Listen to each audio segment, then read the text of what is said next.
intii mudnayd adaa maraye adaa aflaxo aqoon dhigayo intii mudnayd adaa maraye. بسم الله الرحمن الرحيم. السلام عليكم ورحمة الله وبركاته. كلنتي وناكسن داوديال ميل والبات joogtaan kusoo dhawaada waraysi aanu la yeelanayno sheekha caalimka ah ee Sheekh Maxamed Cabdi Umal oo aanu kula kulanay magaalada Nairobi ee xarunta dalka Kenya gaar ahaan xaafadda Islii. Sheekh marka hore soo dhawow mar labaadka waxaan doonayay inaan ku weydiiyo dad badan waxa ay ku garanayaan inaad tahay sheekh bulshada Soomaalida dhexdeeda caanka ah oo taas uma baahna faahfaahin dheeraada bal waxaad nooga yara sheekaysaa halkii aad ku dhalatay ama aad ku soo barbaartay taariikhdii aad dhalatay iyo waxbarashadaada bilowgii halkii aad ka soo bilowday. بسم الله الحمد لله ثناء لله والصلاة والسلام على رسول الله وعلى آله وصحبه ومن والاه ما بعد. مرحبا بك سولو مركبات نيروبي iyo xaafadda Islii iyo markaas Abu Bakar oo masaajidkiisa loo yaqaanay ku soo dhow aad baa mahadsan tahay runtii sidaatiida ruuxa noloshiisu maraaxil badan bay martaa oo sida Ilaahay Quraanka ku sheegay oo atwaar maraaxil kala duwan marka nolosheeda xagee ka soo bilaabatay saddex wadanba way martay Ethiopia qaybta Soomaalidu ka degto Soomaaliyada Jamhuuriyadda ahayd iyo Kenya intaba noloshayda qaybaan ku leh qaybaan ku qaatay culumta asaasiga ah waxaan markii hore ku bartay magaalo la yiraahdo Wardheer oo ka tirsan dowladda deegaanka Soomaalida quraanka meeshaas ku bartay aabahay Allah u naxariistay waa quraanka baray macallin quraan ahaa macallin Cabdi Umal ardo badan kiciyay oo dugsiyo badan hayn jiray culumta shariicada asaasiyaadkeeda qaybo kamid ah meelahaas ku akhristay marxalada labaad waxay Soomaaliya oo aan iskuul ka galay iskuuladeedii wax ka dhigtay xerow kutubta akhristana waan ahaa iyadaas marka gobolka Hiiraan baan muddo ku noolayn marka culumta ama luqadda carabiga noqoto naxwada sarfiga ama noqoto xadiidka funuuntii waaga la qaadan jiray taqriiban oo ka jirtay deegaanka meelahaasan asaasiyaadkoodii ku qaatay kadibna qaybtii dambe Kenya ahayd marxaladii dambena anagii aadnay Madiina jaamacadda oo aadnay markaan jaamacadda ka soo noqdayna halkan baan fadhiistay 1993 baan jaamacadda ka soo baxay ilaa waqtigaas oo jaamacadda ka soo laabtay ilaa hadda 30 sano ku dhowda meesha Islii iyo masaajidkan hadda dhex joogno baan noloshayda inteeda badnayd aan ku qaatay marka intaas aan ku koobi karaa. wagaag sheekh maxaad nooga sheegi kartaa waqtigii aad dhalatay taariikhan miyaad haysaa? waqtigan dhashay baadiyan horta ku dhashay sida Soomaalidu u badnayd taqriiban reer baadiyuhuna taariikh xadidan ma sheegi karaan dhacdooyin bay wax ku taariikhaystaan marka hooyaday way nooshahay ilaa xifdiyo waxay ii sheegtay waa masterka ugu muhiimsan oo hadda aan macluumaadkaas laga qaadan karo waxay ii sheegtay madaxweynihii labaad ee Soomaaliya Cabdirashiid markii la dilay geeridii soo yeedhay waxay ugu tiri adigoo hal sano jira baan dhabarka ugu siday bay ugu tiri marka 69kii bay doon marayna markii la dilay Cabdirashiid qiyaasta markay inaan dhashay 1968kii bay u egtay taqriiban hooyo warkeeda markaan qabto marka meelahaas uu qiyaasta iska dheh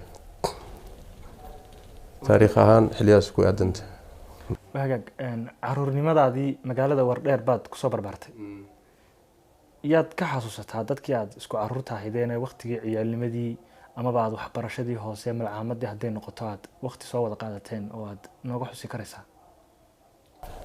waan yaryarayn oo horta inaan magaalo nimaadno waxay lahayd sabab bay lahayd. marka hore baadiyaan ku koray. abaartii daba dheer waxay ahayd baan u malaynayaa 1974gii ayaa abaartii baa waxoogaa ari oon lahayn ayay wax badan baabi'isay. sabab waxay u noqotay inaan magaalada soo galno. waa midaan idhaahdo ilaahay waxyaalaha bini aadanka dhibahaya ee dhacaya dhanka kale faa'iiday ku wataan. shar oo waxba wadan ma jiro oo maxdi ah say culimadu tilmaamaan. dad badanoo hadda xooluhu ka dhammaanayaan oo magaalooyin soo galaya inay xoolahaasi ka dhammaadaan baa maslaxada ku jirtaaba oy sidaas magaalo iyo nolol iyo waxbarasho iyo ku bilaabaan. marka xilligaas waan yaryarayn. magaalo markaan soo galay daadaydu ma weyneyn. marka raggii aan qur-aanka isla baranaynay ama aan ardada isla ahayn waqti dheerna waa kasoo wareegay. maraaxil badanna waa ka dambeysay. wax badanoo hadda ka xusuusnahay ma jiro. dadkaad isku caruurta ahaydeen? dadkaan isla dugsiga ahayn waan yaraa waqtigaas. waqti badan waa kasoo wareegay. waxba ka garanahay hadda. markan dambe ee aad jaamacaadka gashay saaxiibadaad mar wax ka wada baxday ama dugsigii sare hadday noqoto amaba jaamacaddii oo kale? way badan raggaasi rag culimaa ku jira. matalan marxaladii dambe ee aan ka ahayn ardada ka ahayn Soomaaliya oo kale ragaan isla xer ahayn oo iskuulada wada dhigan jirnay oo baa jooga. waxaa ka mid oo kale ka xusuusan karaa nin la Shafaa Al-Taraaro hadda Nairobi nala jooga oo ilaa waqti dheer aan saaxiib ahay. waxaa ka mid ah nin la yidhaahdo Cabdinuur Weerar oo isagana Ingiriiska jooga saaxiib khaas ahayn oo masjid la yidhaahdo Masjid Quba oo London ku yaal ayuu sheekh ka yahay oo gacanta ku haya. marka rag badan noocaas waa jiraan.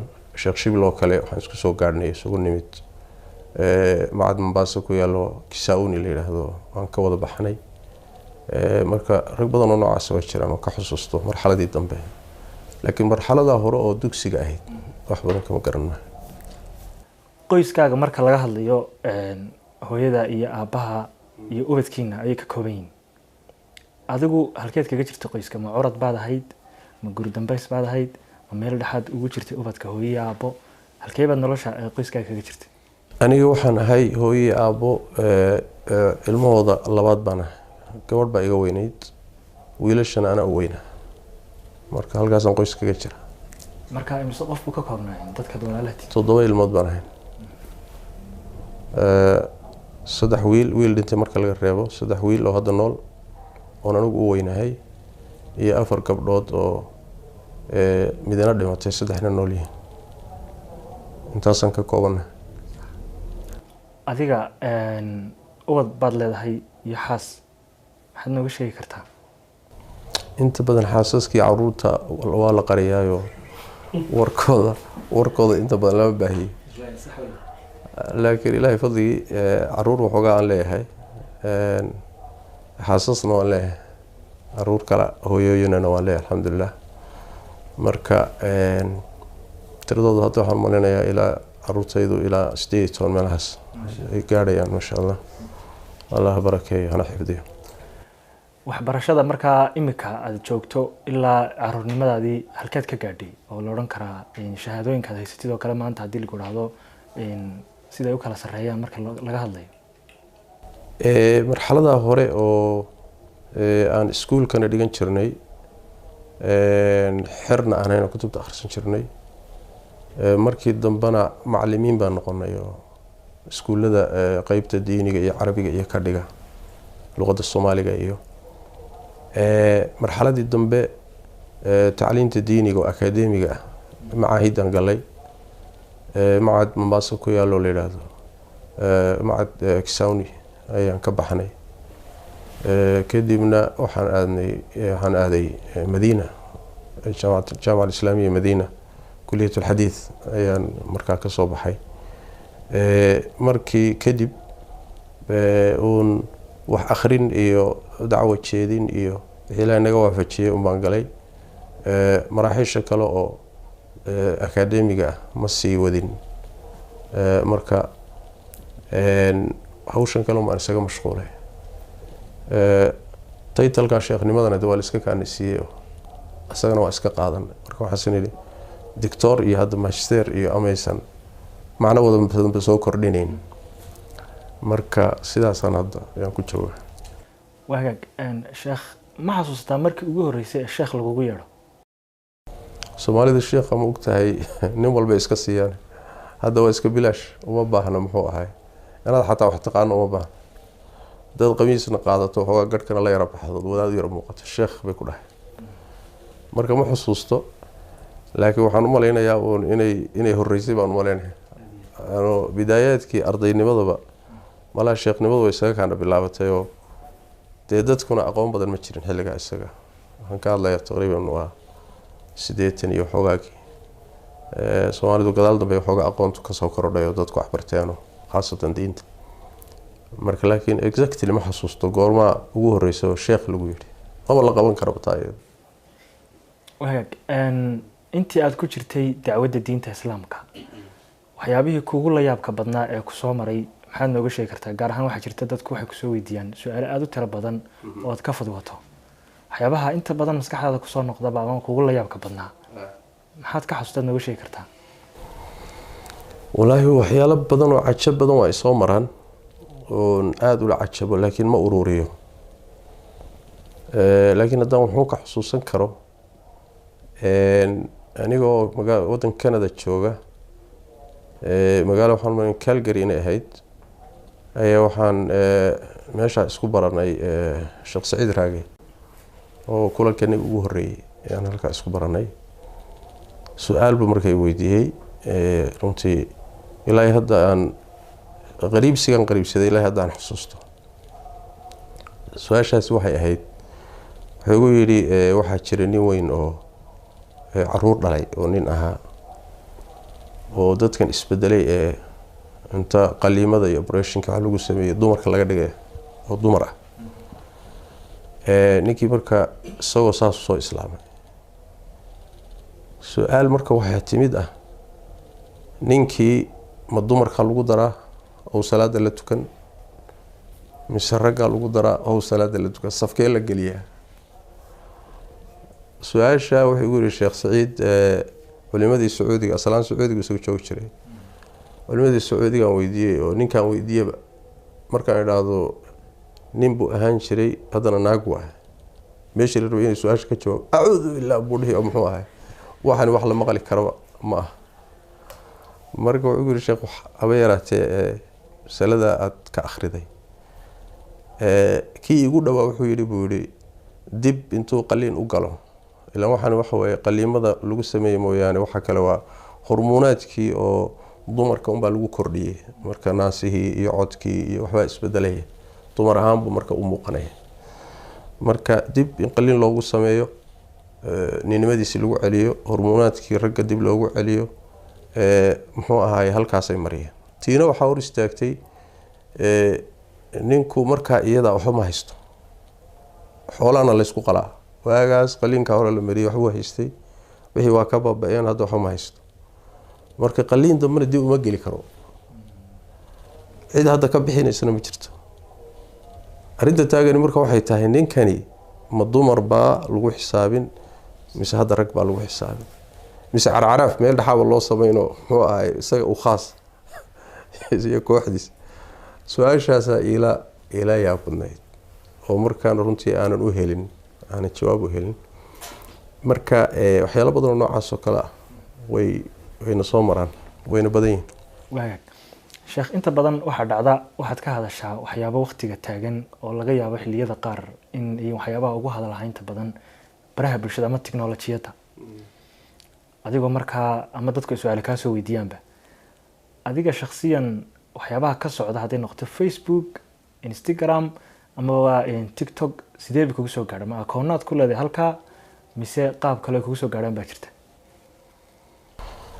horta ruux hadda nool oo adduunkan joogo oo ama saameyn ku leh oo aan social media ama media aan la soconin ama aan qayb ka ahayn maba jiri karaba taqriiban qiyaastan baa kala duwan ruuxa inta u gaadhsiisan tahay marka gaar ahaan hadduu ruuxu uu doonayo bulshada inuu tawjiihiyo ama bulshada wax u sheegeeda inuu ka qeyb qaato waxaa laga maarmaan inuu la socdo bulshada iyada iyo waxyaalaha saameynta ku leh iyo maxaa jira si wuxuu ka hadlay uu waaqic u noqdo oo cuduradii rasmiga ah ee bulshada hay u daaweeyo waa inuu marka la socdo akhbaartii la socdo nabigu sallallahu alayhi wasallam wararka waa dhagayn jiray oo yaatika bil akhbaari man lam tuzawidi yani ruuxadan u badirsanin oo sahaysiinin baa warka ku keeni marka wararka nabigu sallallahu alayhi wasallam waa daneyn jiray quraanka kariimkuna waa ka aad uga sheekeeyay xataa qayb aad u ballaaran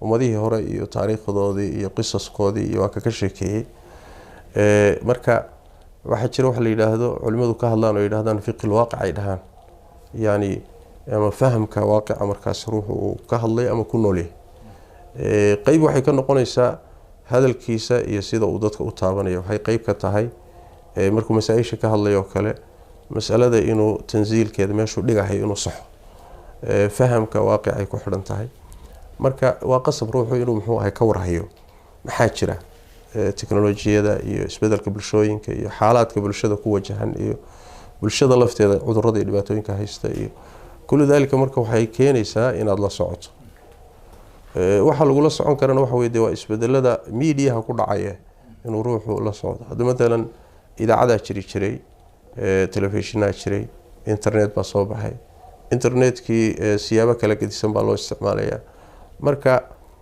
asagoo ruuxu uu iska ilaalinayo fasaadkooda aad u fara badan oo marka dhex gasho ruuxu ku dhex jiro halistooda badan marka inuu waa sidii adigoo biyo calow ah ka dhex ugaadhsanayo kale maxaa kaaga soo bixi doona ama muska canta geliyo kale maxaa kaaga soo bixi doona lama yaqaan marka wax waa ka isticmaalaa media khas social media laakiin kuma wada jiro oo qaybo kamid ah kuma jiro laakiin qaybaan ka isticmaalaa macluumaadkana waa la socdaa akhbaarta waa la socdaa maxaa dhacaya adduunka maxaa ka jira maxaa isbedelaa waxaa kaleeto qayb muhiima ka ah bulshada markii ay kugu furan tahay su-aalahoodu iyo weydiintooda iyo xaaladahoodu markay kugu furan yihiin ayadana waxa way wax fara badan bay kuu furaysaa oo su-aalaha soo dhacay maalinkii intaas su-aalood baan ugu soo dhacay kala duwan mid ku saabsan qoyskii mid ku saabsan furitaan mid xaalad mid caruur ku saabsan marka taas waxay keenaysaa inaan wax badan kala soconno bulshada kadibna wixii aan isnaano markaasi waa munaasib in kolba hadalka aan ku wajahno taas keenaysa marka adigu social media aad bay u tira badan yihiin kuwee baad odhan kartaa waad ugu badantahay aad u isticmaashaa adiga facebooka iyo muxuu ahaayey mawaaqicda muxuu ahaayey whatsappka iyo facebooka iyo baan isticmaalaa laakiin tiktoka iyo waa dambeeyeen sharkoodaanu badan marka kuma jiro laakiin kuwa kale uun wixii macluumaad ku yimaado taqriiban waa ka warhaya inta badan wagaag deegaanada Soomaalida sheekh dhulka Soomaalida ay degto amaba ay leedahay marka haddii aad waqti hesho deegaankee baad waqtigaaga fasaxa ama dalxiis haday noqoto oo Ilaahay ku saamaxo aad oran lahayd deegaan heblaayo ayaan jecelahay inaan ku soo qaato hadii maanta lagu dhaahdo waqti baa lagu siin karaa والله horta asal ahaan ruuxu hade dadkiisa oo Soomaaliya oo aniga dadiya dadkiisa meesha ay ku nool yihiin iyo deegaankooda ayuu horta wax walba ka jecel yahay Nairobi inaan ku noolaado waxaan ka jecelahay inaan ku noolaado deegaamadaas Soomaalidu ay degtay goonida u ah ayaan ka jecelahay wadcigan iyo waaqican hadda jira iyo fitankan adduunyada iyo aafadan socotana aad waxaan u sii jecelahay dhulalka tuulooyinka iyo baadiyaha sii jecelahay oo ka sharyar kana dhib yar kana firaaqo badan oo ruuxa waqtiga uu dhulkaas tuulooyinka meelaha joogo waqtigiisu waa beeqaansan yahay haddaad xataa mashruuc qabanayso haddaad wax qabanayso maalinta kugu dheer halkan markaad cawaasimta joogto aafaadkooda iyo dhibkooduna waa badan yahay waqtigaaguna baraka ma leh marka si guud deegaamada Soomaalida inaan runtii ku noolaado waa iska jecelahay halkan iyo Nairobi iyo hadda duruufo maana dhigay qadarto maana dhigtay ilaahay baa qadaray inaan waqtiga intaa le ku qaadano. deegaan khaasa haddii la yidhaahdo ruuxu dabeeco waxa u ah, bini aadamka dabeeco waxa u ah asal ahaan meeshuu yaraantiisa kusoo koray buu iska jecel yahay, uu kusoo noolaaday. marka waa kii xadiidkii bukhaari ku yaalay abubakar iyo bilaal iyo markay tageen magaalada madiine, markay hijro ku tageen waxay u hiloobi jireen maka iyo dhulkay ku noolaan jireen iyo buuraheedii iyo nolosheedii iyo marka asal waxaa bini aadamka meeshuu yaraantiisa ku barbaaray inuu u hiloobo ayaa asal waa jeclaaday inuu ku noqdo oo ku noolaado oo marka taasoo dee iska dabiiciya mooyaane, laakiin deegaan hadda goonigu astaamaysan ma jiro. marka wardheer baad leedahay ayaan u jeclaan lahaa. wardheer waxaa degan halkana waa degan yihiin, xaggana waa degan yihiin dadkii jifadii hoosaa degan. marka jifadaa hoose ruuxu waa iska jecel yahay inuu hadda isaga dhex noolaado. muxuu ahay waa arrin iska dabiiciya waa. wagaag sheekh, inta badan dadka Soomaalida waxa la yiraahdaa waa dad luqadooda marka lala hadlayo ay aad wax ugu fahmaan, gaar ahaan suugaanta iyo gabayada. sidee baad isku tihiin suugaanta Soomaalida sida gabayada iyo maasooyinka? waxba kama aqaan, aad uma daneeyo oo gabayana may, dadka gabayada xifdiyana may, laakiin murtida iyo maamahaha iyo waxyaalahaas ayaa inta badan duruusaha iyo muxaadaraadka iyo markaan jeedinayno munaasabaadkeedaan gelinaa wixii ilaahay naga garansiiyo, laakiin ma ihi dadka aada u daneeya suugaanta ama baaca ku leh ama ilaahayba mawhibo u siiyey ma ihi. dadka qaarna maksa way kasbadaanoo intay isku taxalluujiyaanoo gabayada xifdiyaanoo waqti badan ku bixiyaanoo uu sidaasi marka wuxuu ku noqdaa ama gabayaa ku noqdaa ama ku dhadhawaadaa. qaarna waa mawhibo ilaahay siiyey oo isagoo waxbaba raadinin buu ilaahay siiyaa. marka labadaa midna ma ihi, laakiin si ahaanteeda luqadda Soomaalidu waa luqad muslim waaye, luqadda muslimiintay ku jirtaa, bulsho ballaadhanna way ku hadashaa. waan jeclahay marka in sugaanteeda iyo murtideeda iyo asalkeeda iyo in la xifdiyo oo la ilaaliyo oo bulshada loo ilaaliyo waan jeclahay, laakiin dadka sugaanteeda aada ugu takhasusay ma ihi. markaad maxaadirooyinka iyo kelmaadka jeedinaysid kuma soo dhex dartid miyaa erayo ama mataqaanaa kelmado maanso amaba mahmahyo Soomaaliya? mahmaha ma ku daraa, laakiin midtabad maansooyinka iyo gabayada iyo uma badna. wagaag, inkastoo sheekh nooga sheekaysay haddana bal waxaad dib noogu yar celisaa qaabkii dalkan Kenya aad kusoo gashay 1990 ahayd baad igu tiri, bal nidaamkii aad kusoo gashay iyo sidii ay kugu suurta gashay in bulshada Soomaalida ay halkan ku nool aad saameynta intan lagaad ka dhex yeelatid. may Kenya 90 ma soo gelin, 90kii 88 baan macad ka baxay Mombasa. Soomaali markaa ma soo qaxin. Kenya waqti dheer baan joogaa, taqriiban waa beledka labaad ama aan dhihi karo koobaad ee noloshayda inteeda badan aan ku qaatay waay. طبعا iyadaan wax ku baranay, waxbarashada inteeda badan halkan aan ku baranay. markaan wax ku baranayna dee marxaladii waxay ahayd dacwadu ay socotay, dacwadii jirtay baan ka qayb qaadanay anagoo dhalinyaro oo yaryara. muxuu ahaayey kadibna iyadaan ka aaday jaamacadda markaan kasoo noqdayna iyadii baan kusoo laabtay oo dacwadii iyo muxuu ahaayey ummadda masaalixdeedii wixii danahday wixii ilaahay naga waafajiyey iyadu baan ka wadnay. marka anagoo joogna ayay marka Soomaalidii qaxeedii ayuu yimid. Soomaalidu markay soo qaxdayna dadkii ka soo horeeyay iyo maraakiistii ka soo horeysay unbay intii soo qaxday dul timid. meelihii ugu muhiimsanaayo timid marka waxay ahaayeen Nairobi iyo Mombasa. Mombasa xeradii ugu horeysay qaxootiga Soomaalida soo gala laga asaasay. meeshaas ay Soomaali badan ka dhoofeen. xeryahan kale laga soo galay, ganacsiga Soomaalida bilowday halkan xaafadan Islii aan hadda joogno. xilligan anaga joognay oo aan xataa masaajidkan sigi isku dhisnayn, suuqyadana wax ka jiray ma lahayn. meel yar oo meesha la yidhaahdo hadda Garissa Lodge meel la yidhaahdo oo suuqyadan magacay la baxeen oo dhan hal guri oo la seexdo oo sidii muxuu ahay hotel oo kale ah ayay ka bilaabatay. meeshaasaan marka waxaan ku lahaan jirnay masaajid yar oo ku tukano duruustan aan ku qaadano. waa xilli hore 80 iyo xogaagii baan ka hadlayaa. marka halkaasay marka suuqyaduna ka bilowdeen. markii dambe sariirihii lagu seexan jiray unbaa waxaa loo bedelay sariiro badeeco yar la kor dhigto oo lagu ganacsado. kadibna way balaaratay gurigii baa wuxuu isu bedelay sariirihii baa dukaamo isu bedelay.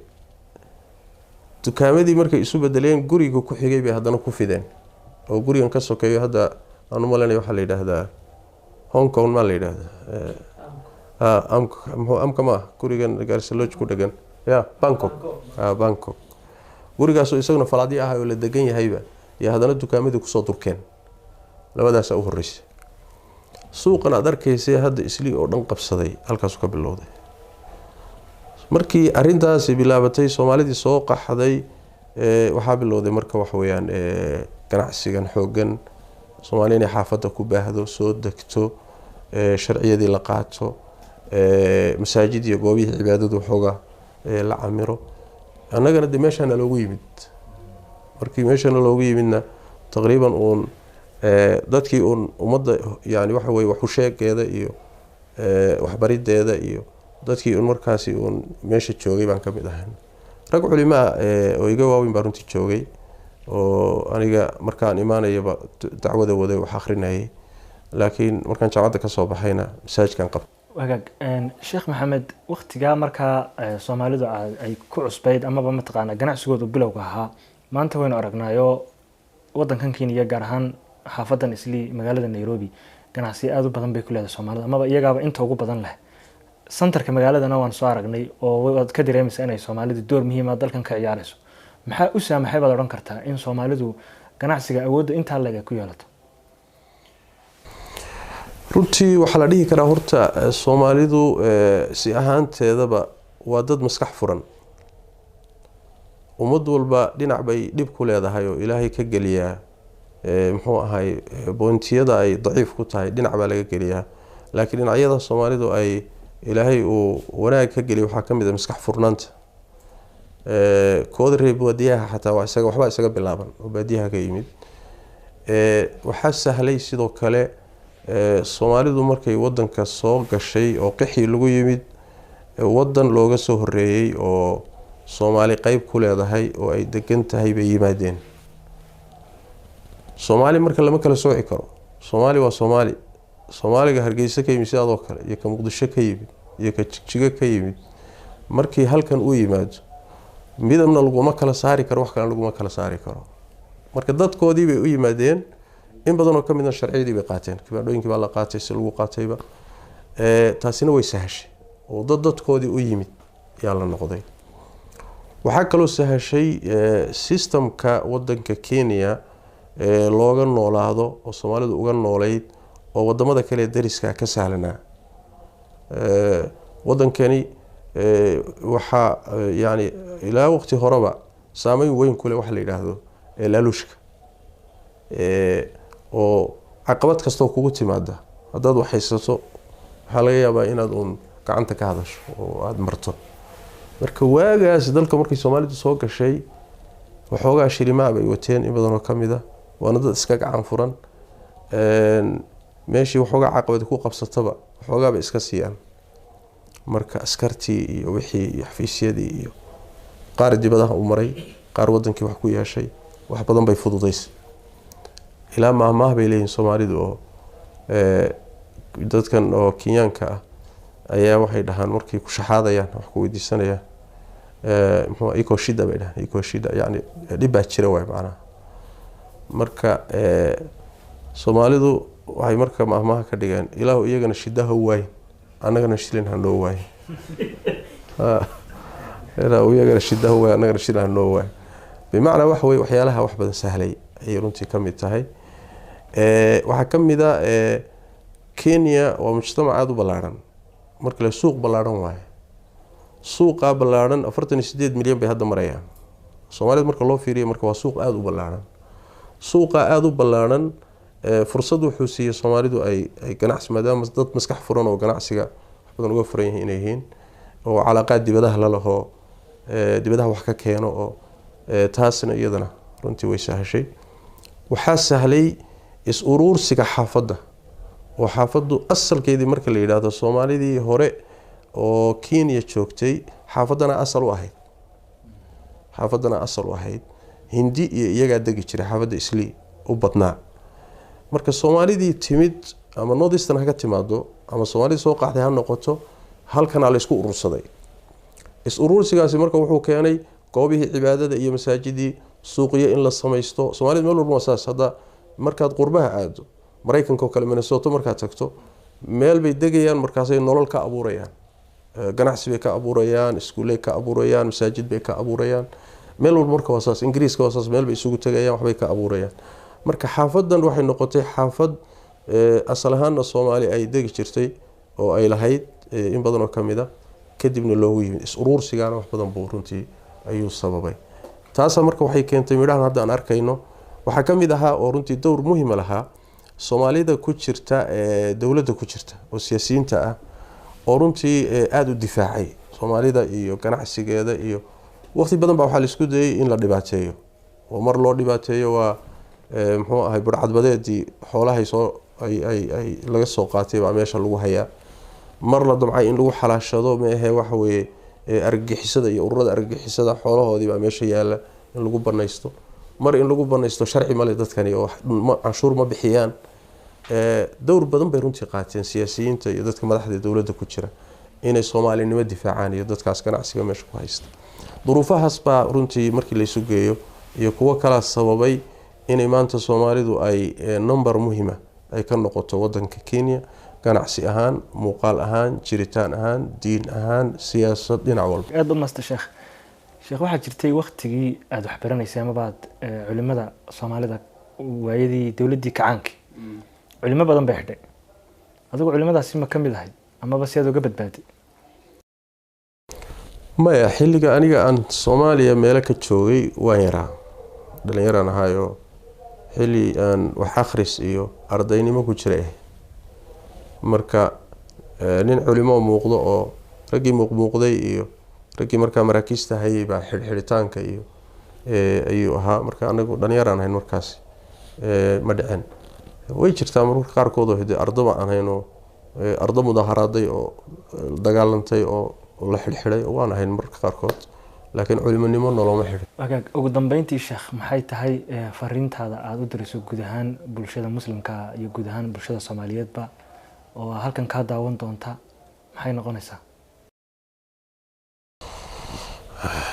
kulay bulshada Soomaaliyeed hadalkaygu kuma cusbo oo hadiya habeenba waa soo taaganahay. waxunba warkanaga inay ku daaleen oo inta waxba u sheegnaa. laakiin haddii la yidhaahdo fariintu waxa weeye ummaddu waa ummad muslim ah, islaamnimay ku dhalatay, islaamnimay isku guursatay, dalkani waa dal muslim. in ay ka run sheegaan diintaas Ilaahay tabaaraka wa tacaala ugu nicmeeyey, barashadeeda hadday tahay, ku dhaqankeeda hadduu yahay, inay iyadaasi ay ciziga iyo sharaf ka raadiyaan. iyada un bayna ku cizoobi karaan, ku sharfimi karaan. ina allaha la yarfac bihada alkitaabi aqwaaman wayadacu bihi aakhariin. diintan iyo qur-aankan dadka qabsadana Ilaahay waa ku cizeeya, waa ku sharfa. wixii ka tagana Ilaahay waa duleeya. marka islaamnimadaas caqiidada wanaagsan Ilaahay noogu deeqay in runtii waxa weeye ummaddu ay ka run sheegto si dhaba loo qabsado. qodobka labaadna waxa waaye cudurrada bulshada haysta sidii looga daawoobi lahaa, looga bixi lahaa in lagu dadaalo, oo uu asal u yahay cudurkan qabyaalada ah oo naafeeyey, oo burburiyey, oo baabi'iyey, xididada ka galay iyo neerfahay meel walba ka galay, qeyrkood ka reebay, meeshay maanta yaalaan dhigay, cadowgooda u jabiyey. wax walba oo maanta haystaa intiisa badan loo aaneyn karo inuu sabab u yahay. cudurkaana sidii loo daaweyn lahaa ama looga daawoobi lahaa in la isku dayo. in sidoo kaleeto lagu dadaalo midnimada iyo wada jirka. ruuxa bini aadamka ah wuxuu xoog ku leeyahay walaalkii. ruuxu hadduu is yidhaahdo gooni ubax yaad wax ku noqon kartaa, waa qarwaya. marka walaalka garabsigiisa iyo soo dhawaysigiisa iyo ixtiraamkiisa isu tanaasulidda ayay ummad wax ku noqotaa. laakiin tafaraaruqu waa fashal, walaa tanaasacu fatafshal, waa fashal iyo burbur iyo aafo wey. marka inay Soomaali weelayso fahanto midnimada iyo wada jirka, ama wada jir dal ha noqdo, ama wada jir diineed ha noqdo, ama wada jir siyaasad ha noqdo, wada jirka wax loo dhigo iyo wax lagaga maarmi karo ma jiro, wax bedelkiisa geli karana lama hayo. waana mabda caaqil, yani cuqaladoo dhan ay wada rumaysan yihiin, muslim keliya ma. qodobka kale runtii aan dhihi lahaa uu mudan yahay fariin ahaan inaan ummadda ugu gudbiyo, Soomaalidu waa dad firfircoon oo runtii dadaal badan, laakiin firfircoonadeeda iyo dadaalkooda wuxuu u badan yahay dhanka masaalixda khaaska ah, danaheeda khaaska ah ruux walba u dadaal badan yahay. waxaa meesha ka baxday oo Soomaalidu ay daciif ku tahay, aad ugu liidataa danaha guud. mithaal waxaad heli kartaa xaafadan hadda aan deganahay, waxa ganacsi ka jira iyo wax dukaamo ku yaal iyo wax suuqyo ku yaal iyo wax hanti taala, haddana isma laha hantida taala iyo xaafadu say u eg tahay. hadda goor baa Sheekh Mustafa noo yimid xafidahu Allahu tacaala, siyaaradiisii ugu horeysay. marka waxaa lagu yiri Nairobi maxaad ku soo aragtay xaafada Islaam? marka wuxuu yiri guryo dheer oo muraayada oo qurux badan oo bulaacad dhex yaal ayaan ku soo arkay. yani waa suura xaqiiqiya waay. nadaafad xumada xaafada ay lahaan jirtay waxoogaa hadda waxba iska yar badbedelay. haddii ganacsiga ka jira iyo deegaanka ka jira ay bulshadu lahaan lahayd wacyi inay masaalixda caamka u istaagto, marba xaafada nabadgeliya darro looga kala carir gaadhay oo wiilal yaryaroo tooriye wata yaa nagu kacay oo xaafadiiba naga saari gaadhay. maxaa la dhihi jiray superpower baa la dhihi jiray. marka ishkaalku wuxuu naga haystaa meel walboon joognana waa saas. dhibku wuxuu naga haystaa ruuxa dantiisa khaaska markay noqoto waa xariif, waa fahmo badan yahay, waa dadaal badan yahay, waa bini aadam waxsaarkiisu uusan caadi ahayn. laakiin markaad dana guud isugu timaadaan maba laysu keenayaba ama maba danaynayaba. saas darteed waxaad arkaysaa xaafadda u fiirsa hadda waxyaalihii dadka dhexeeya, wadooyinkii ha noqoto, nadaafadii ha noqoto, goobihii cibaadada ha noqoto, isbitaaladii ha noqoto, goobihii waxbarashada ha noqdeen. Soomaali xaaladii guud maaha keliyata dowlad keliyata maaha. dowlad hadday kuu qaban weyda adaa qabsan karaa. dhaqaalahan aad haysato haddii uu dhaqaale fahmaya yahay, danaha guud wax ka fahmaya, wax yar baa waxaan oo dhan lagu bedeli karaya. laakiin bulshadii baan inta badan ayaan u bislayn. halkan keliyatana meel walba waa saas. meel walba Soomaali aafada haysato waxa weeyaan masaalixdeeda iyo danaheeda guud ay isugu imaanayso iyo wax kasto ay wadaagaysaa dhib ku ah. waxaan wadaaga hadda tiraa oo isfahma oo isu tanaasulo oo wada socda, wuxuu ka doorbidahayaa inta wax wada inuu xiniyaha jiido, inta wax wada inuu qabto lugta qabto ayuu ka doorbidaya. waa waxba loo gaari lahayn. marka in isu tanaasul iyo isfahm iyo wax wadaag iyo isla socod iyo dadka wax wada ee ummadda hogaaminaya in la fahmo oo lala socdo oo la toostoosiyo oo yani waxay haleeyaan la isku day in la toosiyo. waatanada keenaysa madaxda Soomaalida kulli wuxuu nin walba kursiga ka dagayaa isagoo tuug ah oo khaa'in ah oo binaadankii ugu xumaa ah oo cay lagala daalay oo khariban buu kursiga ka dagaya. sababta keenta maxay tahay? haddii maanta Ilaahay inoo keeno ninka inoogu fiican haddii la inoo dhiibo, laakiin bulshadii la shaqayn lahayd aysan jirin ama ayadiiba jiran tahay, oo ninku hadda muxuu samayn karaa? waxba ma samayn karo. soo saas ma waxba ma samayn karo. marka bulshadu fahamkeeda iyo fiqigeeda ku saabsan wada noolaanshaha iyo wada socodka iyo masaalixda guud ayaa runtii aad daciif ah, aad u hooseeya. qodobkana waan kala dardaarmi lahaa in wacyigaasi dhismo oo wacyiga wada jirka iyo wada socodka iyo isfahamka iyo isu tanaasulka in wacyigaasi dhismo ayadana waa u dardaarmi lahaa fi lakhiirna waxaan u dardaarmi lahaa ummaddan inay fahanto cadowgeeda ma kala taqaano in badanoo ka mid a cadowgeeda iyo saaxiibkeeda ma kala taqaano yani waxa weeye intii cadowgeeda ahay baa taladu hayaba iyo talada u dhiibanaya marka waa daba yaacayaano waa u sacabinayaan ilaahay fircoon markuu ka hadlay wuxuu fastaqafa qawmahu faataacuuhu innahum kaanuu qowman faasiqiin yani fircoon waxa ay u fududaystay oo si fudud ugu duufsaday iyagaa liitay mujtamac hadduu liito ilaahay sunnadiisa waxa weye nin xun baa loo dhiibaa nin xun baa lagu salidaa wakadalika nuwalli bacda aalimiina bacdan bima kaanuu yagsibuun marka mujtamaca hadduu liito madaxdoodu waxay noqonayaan dad liita hadduu mujtamacu hagaagana ilaahay wuxuu u hagaajiyaa hogaanka iyo madaxdu u hagaajiya waa wax iswado waay eedayntan hadda matalan madaxda besa la eedaynayo waa khalad bulshadii baa eedaysan ya bulshadii baa eedaysan oo si wax ka yihiin ninkanina iyaga unbuu ka yimi marka waxaan dhihi lahaa arrimahaas yaan si kooban fariimo ahaan iyo risaalo ahaan aan isleeyahay munaasib waay aad iyo aad baad mahadsantahay sheekh waa hagaag daawadayaal intaasi ayaanu kusoo koobaynaa waraysigaasi aanu la yeelanaynay sheekha caalimka ah ee sheekh maxamed cabdi umal annagoo waraysigan kaga qaadnay xaafadda islii ee magaalada nairobi ee dalka kenya tan iyo kulanti dambe nabadgelyo intii u mudnayd adaa maraye adaa aflaxo aqoon dhigayo intii u mudnayd adaa maraye